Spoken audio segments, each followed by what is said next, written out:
আমরা 37 নম্বর পেয়েছি।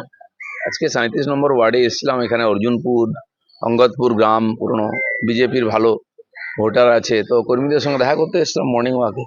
সেই সময় আমাদের এখানকার যিনি টিএমসির কাউন্সিলর তিনি এটা দিয়ে যাচ্ছিলেন, আমাদের কর্মীরা আছেন যারা তাদের বন্ধু পাড়ার লোক, তারা ডাকলো, আমার সঙ্গে একটু নমস্কার হলো, ভালো লাগলো। আমি বললাম যে আপনার জায়গায় এসেছি আমরা আজকে হাঁটতে, এরকম সৌজন্য থাকা উচিত সবার মধ্যে।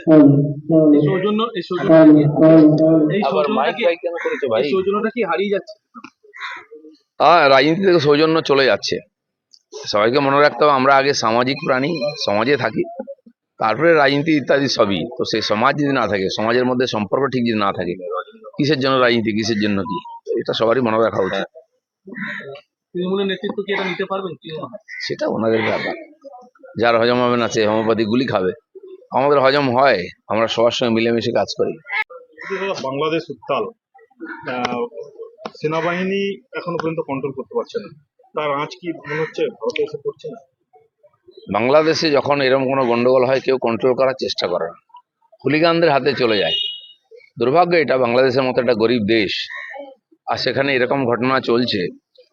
ব্যবসা বাণিজ্য সবকিছু, অর্থনীতি খুবই ক্ষতিগ্রস্ত হবে, ওখানকার মানুষেরই ক্ষতি হবে। আমি জানি না ওখানকার লোকেরা এসব ভাবে কিনা।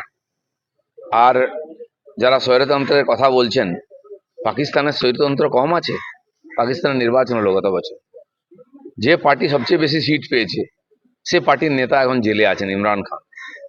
সরকারে কারা বসে আছে যারা মেজরিটি পায়নি। আমার মনে হয় কোনো ইসলামিক দেশে বোধহয় গণতন্ত্র সফল হয় না, সেটা তার প্রমাণ।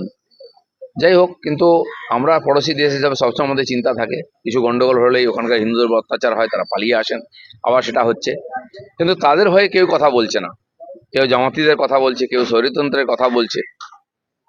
আমার যেটা ধারণা, এই যে যারা সমাজ বিরোধী হুলিগান, তারা কারো নয়, নাহলে তারা কি করে পার্লামেন্ট হাউস লুট করতে পারে, কি করে প্রধানমন্ত্রীর বাড়ি লুট করতে পারে? দেশেরই জিনিস।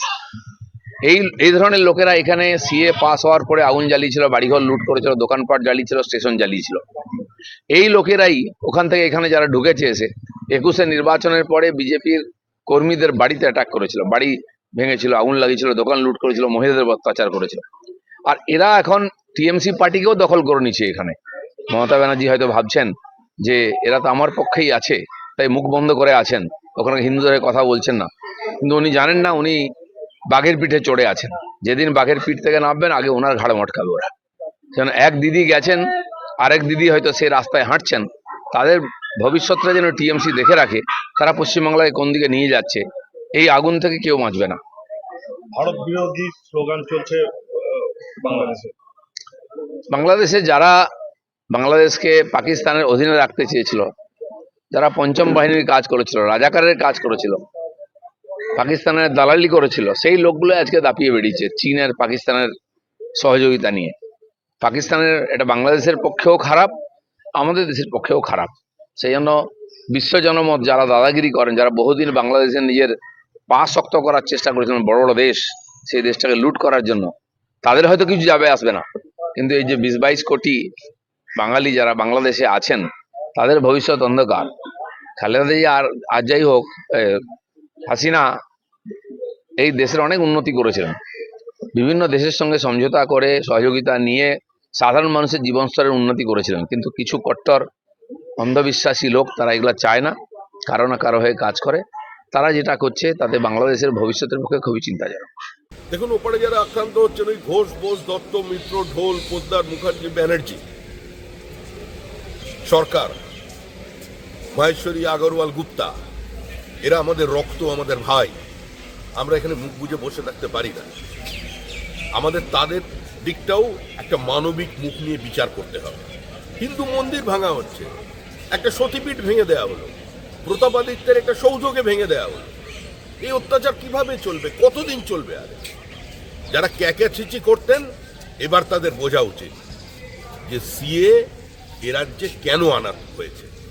আর পশ্চিমবঙ্গের সংখ্যাগরিষ্ঠ জনসম্প্রদায়কেও এটা বুঝতে হবে যে খুব সেদিন আর বেশি দূরে নেই যেদিন আমাদের রাজ্যে যদি মানুষ সচেতন না হয়, তাহলে এই দৃশ্যের পুনরাবৃত্তি এই রাজ্যেও হবে।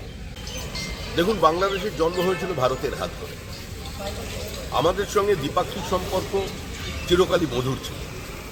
তাই যে সরকারই ওখানে গঠন হোক না কেন বা যে সেনানায়করা ওখানে দায়িত্ব নিয়ে থাকুক না কেন, তারা দেখবেন যেন ওখানে সংখ্যালঘু হিন্দুদের উপরে অত্যাচারের মাত্রাটা একটু কমে। হিন্দু, বৌদ্ধ, খ্রিশ্চান যারা ওখানে সংখ্যালঘু, আজকে তাদের উপর নির্মম অত্যাচার হচ্ছে। খাবার নেই, সমস্ত দোকান লুট হয়ে গেছে, বাড়ি থেকে বেরোতে পারছেন।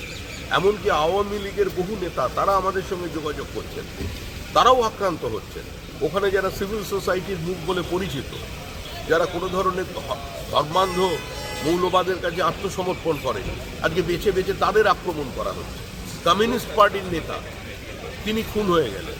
আমাদের সঙ্গে রাজনৈতিক মতবিরোধ থাকতে পারে, কিন্তু একজন কমিউনিস্ট পার্টির নেতা, সে তো একজন রাজনৈতিক কর্মী নেতা, তাকে গুলি করে খুন করা হলো। এই ঘটনা যেন শেষ হয়, এর থেকে বেরিয়ে আসতে হবে।